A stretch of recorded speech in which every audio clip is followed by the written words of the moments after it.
What's up, everybody? I'm Noah from PhoneDog.com, and welcome to GadgetDog Daily for Monday, November 10th, 2008. GadgetDog Daily is your daily dose of technology and gadget news. You give us 5 minutes, maybe 10. We tell you what you need to know about the world of gadgets, technology, and whatever happens to be in my brain. I'm not a big football fan, but if you are, I'm sure you enjoyed last weekend. Sorry to Joe Pa and the Penn State Nittany Lions. Congrats to the New York Brett Favre, leading them to a 40-0 halftime lead en route to a resounding victory. But you don't care about that. You care about what's going on in the world of technology. We're going to start off with Circuit City. Sad times for the retail giant. First, they announced that they were closing some 155 stores across the United States. Then it came to light that some of their liquidation deals on HD TVs really weren't all that great deals. Lots of reports that the sale prices were higher than the originals and you get them less expensive elsewhere and all kinds of stuff. And now it's all coming to a head. Circuit City announced that they have filed for Chapter 11 bankruptcy protection. They issued a statement that was picked up on some of the blogs today that they're basically reorganizing under Chapter 11 and they're going to come back better and stronger than ever. I don't know about that. But maybe they'll actually have some sales for this holiday season. It's sad news, and Best Buy definitely needs some competition.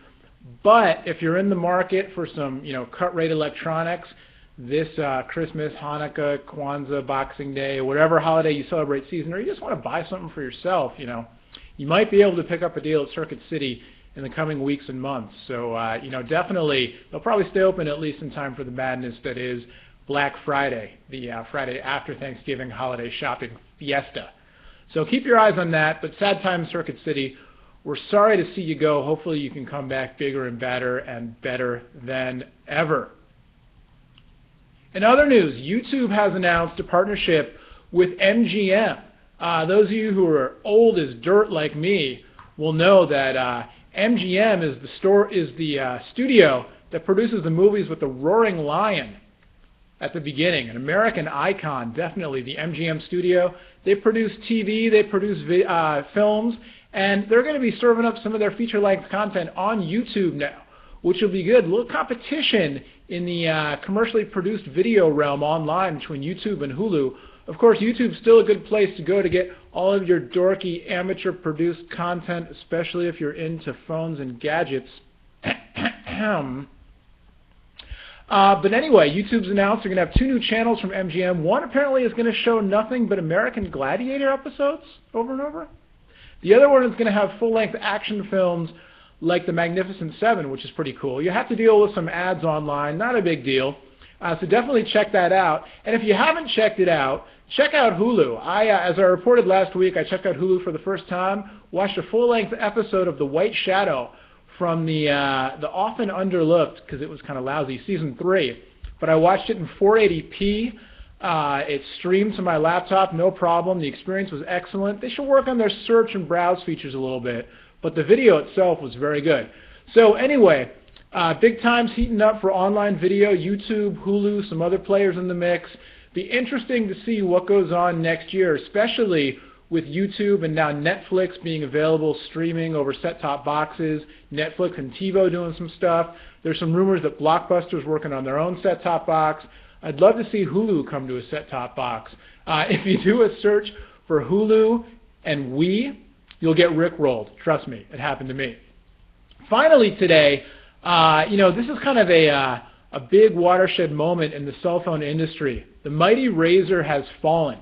According to research group NPD, the iconic Moto Razr V3 was at long last overtaken for the #1 spot in the U.S. market sales race by the Apple iPhone 3G. That's right, for Q3 2008, the iPhone 3G overtook the Razr V3 as the most sold cell phone in the United States. Following the iPhone and the Razr on the list at number 3 was the RIM BlackBerry Curve, followed by 2 LG phones, the Rumor at number 4 and the NV2 at number 5. Overall cell phone sales were down, but the iPhone 3G claimed the top spot. Why? I've got 2 theories. I think they're equally valid. First off is the move towards smartphones by U.S. consumers. U.S. consumers are starting to understand that you can do more with your phone than just make calls and send text messages. And frankly, that's why I have a job, because I explain this stuff to you. You already know it. I just entertain you trying to re-explain it. Anyway, so consumers want more from their phones. They want web, they want email, they want messaging, they want a camera, they want to listen to music, all that stuff. And the iPhone was really one of the first phones to take all of this complexity and make it very consumer friendly. So, one theory is that the iPhone deserves the spot because it's a state-of-the-art phone, it's slim, it's sleek, it's sexy, and it does a lot. The second theory is that Apple's ads are frickin' everywhere. Love them or hate them, you can't escape the ads. You know the music from the iPhone ad with the little acoustic guitar, the little happy music that makes you feel all good and great about the world because you have a cell phone. You know the music I'm talking about. The ads are everywhere. The iPod blew up and became, the gotta-have-it phone, the white earbuds, everybody knew them. Even though lots of people say the Zune had more features or some of the other MP3 players, the iRiver and all that stuff, the iPod became the one to have. Similar phenomenon with the iPhone. When the iPhone 3G was launched a couple months ago, I was in line for hours and had to come back the next day to get one, and I'm Noah from PhoneDog.com. Not that that means anything. So, all of a sudden, everybody wanted an iPhone. They cut the price to $199 on contract, and boom, everybody snapped them up, and now the iPhone is number one.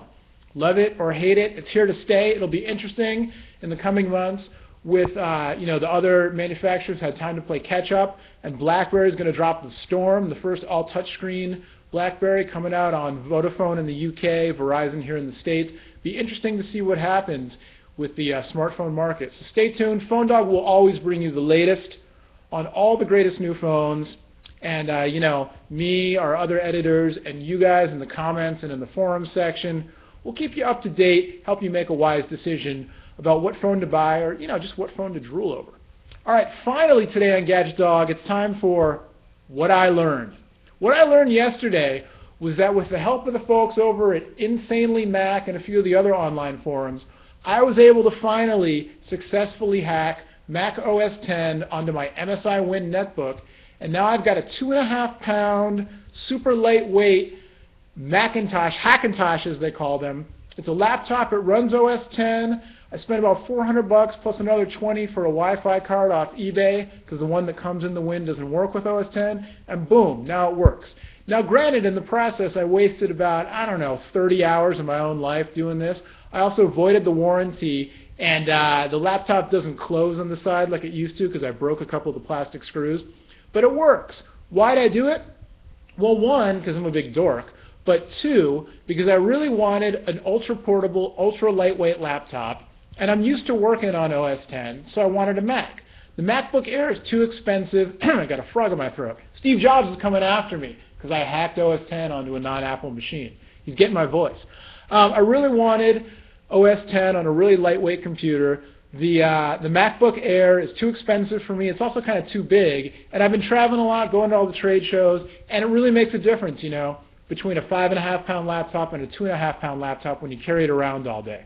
So I've got my MSI Win working, and what I've learned is that if you can follow directions, you don't have to be smart, because there's plenty of other people out there smarter than I am, and thankfully they post to the internet. So I just took all their work, applied it to my own toys, and now I've got a $400 MacBook, weighs 2 pounds. Excellent. All right, that's all for today's edition of GadgetDog Daily. Don't forget, we're here every day, noon on the West Coast, 3 o'clock on the East Coast. So if you're in California, before you go to lunch, get the latest gadget news. If you're on the East Coast, come home after school, get your milk and cookies, get your grilled cheese, or if you're at work, take a coffee break, catch up with the Gadget Dog.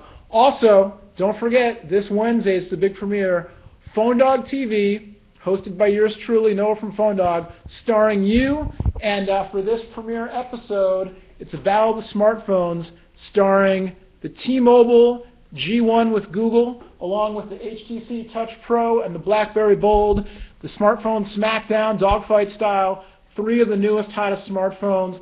We'll have them live on camera. I'll compare them. I'll contrast them. You can ask me questions. You can ask to check out certain things. I'll show you on camera. So if you're going to buy a new phone, you can make an informed decision. If you're not going to buy a new phone, you can get entertained for free. That's how we do it. Thanks again for watching. You can always catch the latest, www.phonedog.com/TV. Tune in, log in, chat with me, I'll chat with you. You make it all possible. Till next time, I'm Noah from PhoneDog.com. Thank you so much for watching. We'll see you later. Bye-bye.